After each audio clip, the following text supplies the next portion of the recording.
Hi, I'm Cindy McCarthy, and this is my lemonade story. For the past 15 years, I've worked in corporate marketing and advertising, but like many other people, I was laid off this past summer. The last 13 of those years, I worked for Hilton Hotels Corporation, and honestly, I loved my job.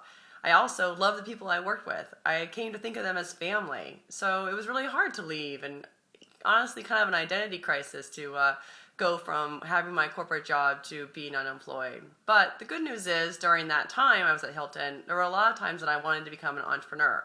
I'd always come up with ideas and kind of dream of pursuing them and becoming an entrepreneur, but I didn't really have the guts to leave my job and, of course, my paycheck behind to pursue them.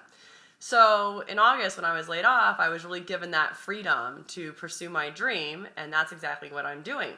I also have had two children in the past 2 years. I have a 1-year-old Claire and a 2-year-old Grace. And over the last 2 years, I've spent a tremendous amount of time online researching what to do with my kids. We live in Chicago, and Chicago's a great city and has lots to offer, maybe sometimes too much to offer. And I spent a lot of time sifting through all the information, trying to find what was relevant to me.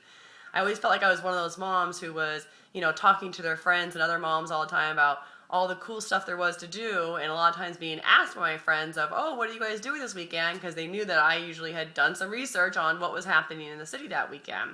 So I thought to myself, why not turn that into a business?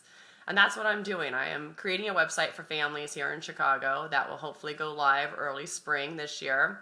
And in the meantime, I also started a blog called On the Go Chicago, which is really a diary of my urban adventures with my 2 little girls around the city.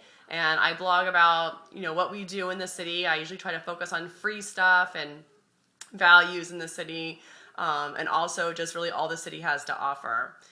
So, although I was sad to leave my family at Hilton, the great news was that I got to pursue my dream as an entrepreneur. And even better, I get to do it with my real family, Grace and Claire. Thanks for listening.